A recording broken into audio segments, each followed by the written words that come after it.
Hai semuanya, welcome back to my channel. Jadi hari ini gue mau bahas satu hal yang mungkin pernah kalian alami dan pastinya pernah gue alami, dan mungkin hal ini sedang terjadi dalam hidup kalian. Langsung aja ya. Hari ini aku pengen bahas tentang ngerasa gak layak ketemu Tuhan karena buat dosa. Nah teman-teman, pernah gak sih kamu mengalami masa-masa kamu habis buat kesalahan, kamu habis buat dosa. Setelah itu kamu gak niat lagi ketemu sama Tuhan, bukan karena males, tapi karena gak layak, ngerasa kayak ngerasa jijik sama diri sendiri untuk duduk dalam kekudusan Tuhan gitu. Sampai akhirnya kita milih untuk tidak berdoa. Sampai akhirnya hari pertama gak doa, hari kedua gak doa, hari ketiga gak doa, hari keempat gak doa, dan akhirnya kita gak doa-doa. Nah teman-teman, sebenarnya ini gak masuk akal. Setelah aku mendapatkan hal ini, maksudnya ini bener-bener menurut aku kurang masuk akal.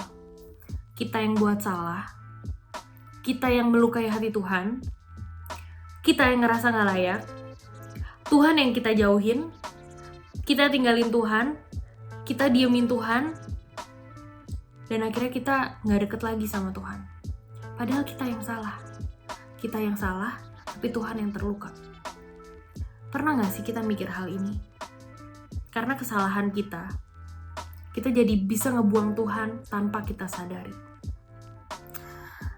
Ada beberapa poin yang aku mau kasih tahu biar kamu sadar dan kamu memilih untuk berdoa lagi. Yang pertama, teman-teman, waktu kita merasa tidak layak dan kita memilih untuk tidak berdoa karena kita ngerasa gak layak, itu tidak menyembuhkan apapun.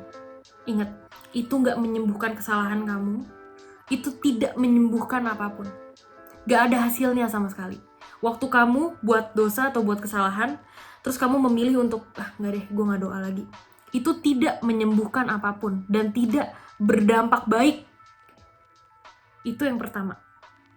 Yang kedua, ketika kamu tidak mau ketemu sama Tuhan karena habis buat kesalahan atau karena habis buat dosa, berarti bukan Tuhan yang tidak mengampuni kamu, tetapi kamu tidak mengampuni diri kamu sendiri. Tahu gak kenapa? Karena kalau Tuhan masih kasih kesempatan kamu hidup, bahkan masih bisa nonton video ini, Tuhan tuh masih bisa loh ngasih kamu kesempatan yang baru. Tapi masalahnya, kamu gak kasih kesempatan yang baru untuk diri kamu sendiri. Jadi kamu tetap ngerasa, aku salah, aku gak layak, aku gak pantas ketemu Tuhan. Itu bukan Tuhan loh yang tidak mengampuni kamu, tapi kamu gak bisa mengampuni diri kamu sendiri, bahkan gak bisa berdamai sama kesalahan kamu.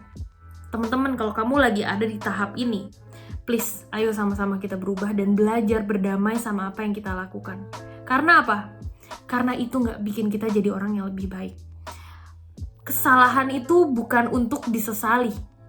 Memang nyesel tuh baik, tapi nyesel tanpa perubahan tidak akan menghasilkan apa-apa.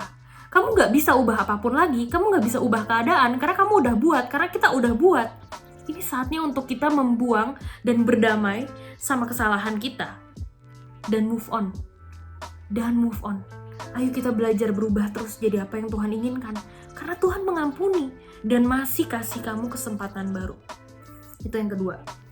Yang ketiga, jangan mau diintimidasi sama iblis. Kenapa gue bisa bilang ini?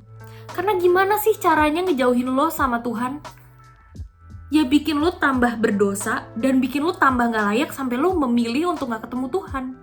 Itu kan cara iblis ngejauhin kamu sama Tuhan. Iblis kan cerdas teman-teman. Dia gak mungkin bikin kamu jauh dari Tuhan dengan hal-hal yang susah gitu. Ini kan gampang. Bahkan kamu gak sadar kan kalau kamu terintimidasi sama diri kamu sendiri. Which is kamu terintimidasi sama iblis yang bilang, kamu gak layak, kamu gak layak. Otak kamu sendiri bilang, kamu gak layak. Kamu tahu hal-hal ini itu menjauhkan hubungan kamu sama Tuhan. Dan ini gak bikin tambah baik, gak bikin hubungan kamu sama Tuhan tambah baik. Ingat, jangan mau diintimidasi sama iblis sampai akhirnya kamu memilih untuk gak berdoa dan akhirnya jauh dari Tuhan. Yang terakhir, Waktu kamu memulai untuk berdoa, pasti kamu ngerasa hampa, ngerasa Tuhan gak ada, ngerasa kosong gak kayak dulu lagi. Well, tapi kalau kamu lagi ada di tahap itu, belajarlah untuk setia. Ingat, belajarlah untuk setia. Walaupun gak ngerasa apa-apa, walaupun ngerasa garing, walaupun gak dijawab, walaupun apapun yang kamu rasain, ingat, setia adalah hal utama yang harus kamu lakuin. Ada satu ayat yang pengen aku bacain di sini, di Matius 26 ayat 41, yaitu berjaga-jagalah dan berdoalah supaya kamu jangan jatuh ke dalam pencobaan. Roh memang penurut, tetapi daging lemah. Teman-teman, kalau kamu terus merasa gak layak, sampai kamu akhirnya gak berdoa dan gak ketemu sama Tuhan, selama itu juga kamu gak akan pernah ada perubahan.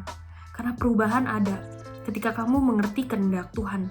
Dan kehendak Tuhan akan kamu mengerti ketika kamu berdoa dan berdialog. Doa kan bukan tentang tempat permintaan, tapi tentang kamu bertanya, Tuhan, apa yang bikin Tuhan senang? Apa kesalahan aku? Biar Tuhan selidiki. Jadi buat teman-teman semua yang sekarang lagi dalam tahap ngerasa gak layak, stop. Memang kita gak layak.